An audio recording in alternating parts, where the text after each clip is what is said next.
Taglay ang kanilang maliliit na paa, maamong mukha, at mga nangangapang kilos. Nawalay na sila sa kanilang magulang sa murang edad. Dahil dito, napilitan silang harapin ang mapanganib na buhay ng mag-isa.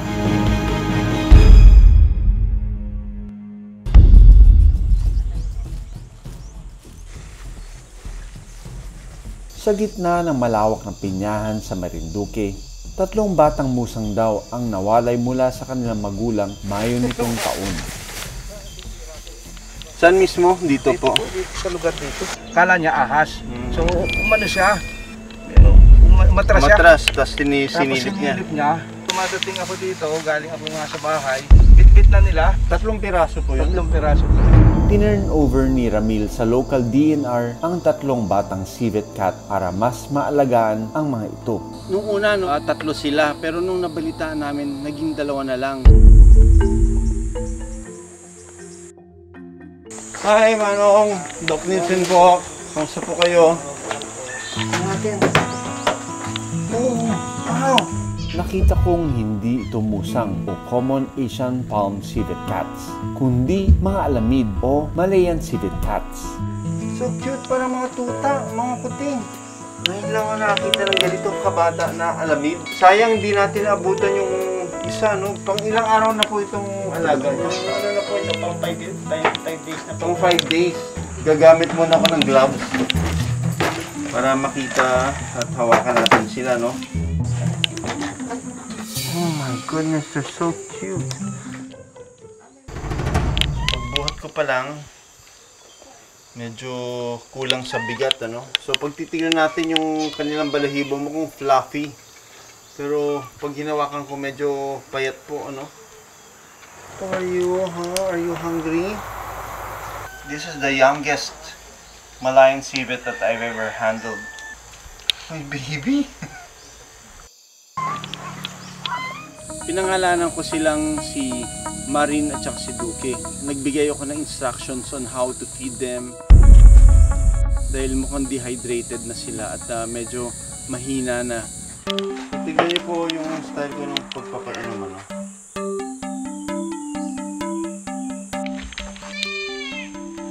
Yun, umiinom siya. Ang baby alamid na si Marin, payat at may hinang uminom ng gatas. Pero pag medyo lumalayo na yung nguso niya, means yung appetite niya is hindi ganun kalakas.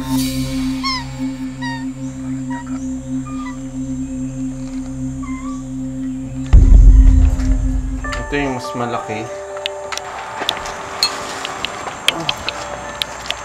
Ito mas malakas to, mas malikot.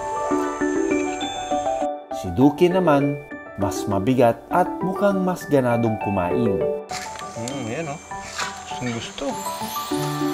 Pag malakas ang gana kumain or uminom ng gatas ng mga infants, mas mataas ang chances nila mag-survive.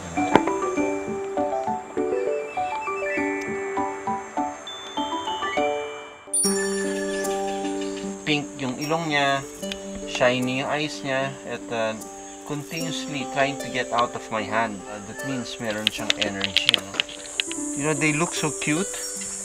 Parang gusto niyong alagaan, pero, you know, itong mga civet cats nito, napaka-importante nila to exist in the wild because they are the ones that disperse the seeds.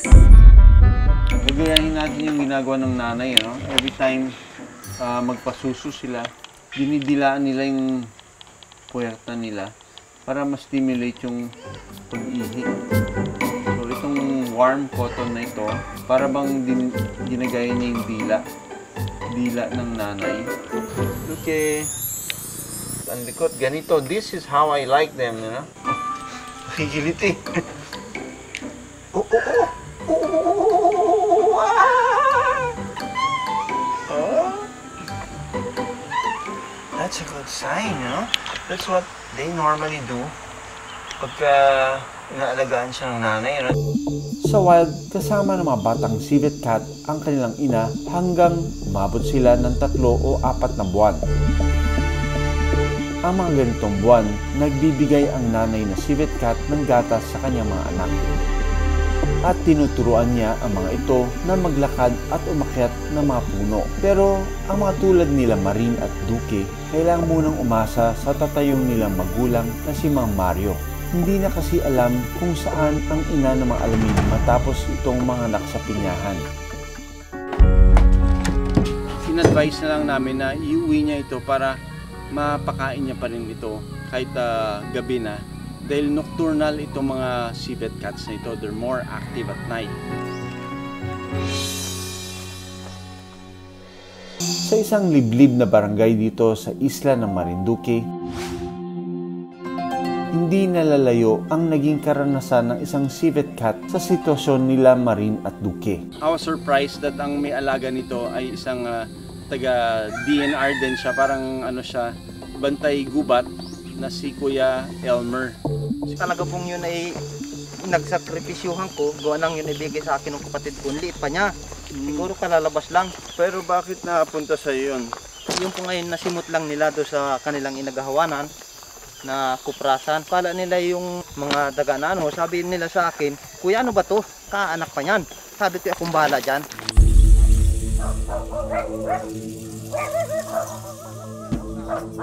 Nasaan yung mga alaga mong ano? Ngayon po, sa loob. Ah, dito. Magkakakoy maka... Alpa. Naamoy ko. Naamoy ko. Ayun na nga. Ah! Pound. It's a pound civet. Hindi Malayan civet. Ginawa niyang parang pusa itong... Anong pangalan nito? Tutoy kulag sir. Namatay ang ina ni Totoy Kulag matapos itong maitak sa koprahan Oktubre ng nakaraang taon. Simula noon, pansamantala siyang nasa pangalaga ni Elmer. Hindi siya komportable na may ibang tao, no? Lalaki It's a yan, sir. male, no? It's a male pound civet.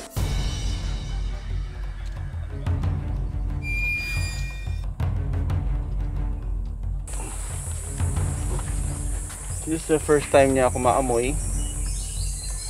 Pagdating ng tenga ko nito. He's trying to investigate me. Very curious siya sa amoy ko. Again, you know, I do not encourage you to have this type of pets, although you find him cute. Taking it out of its habitat will change its behavior. Ah! Aggressive siya. It's already agitated. We have to get out of its territory. You know, just like any wildlife, they don't want people coming close to their area. Even itong si Elmer, minsan pag lumagpas na yung attention span niya,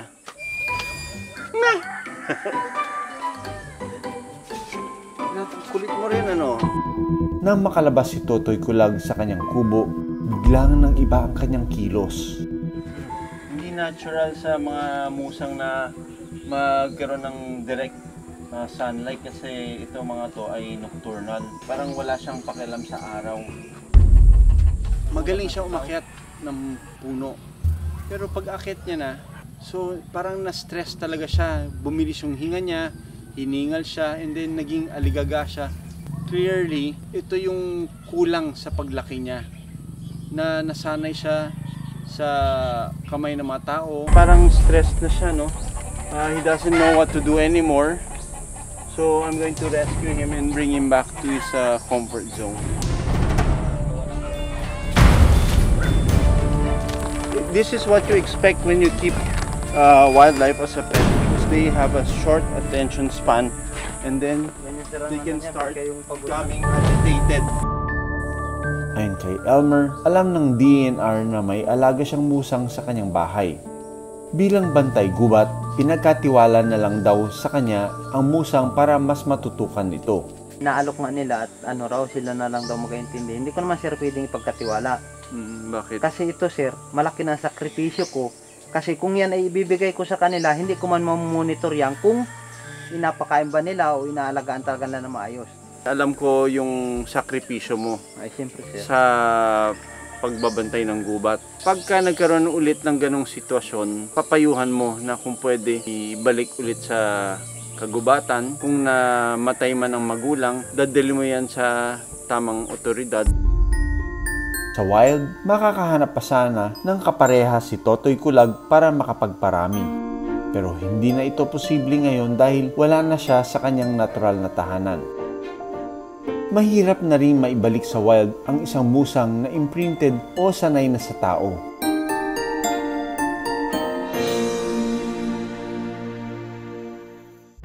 Bago kami umalis ng Marinduque, nabalitaan naming pumanaw na sina Marin at Duque. Tatay, Mario, kamusta yung mga alamin?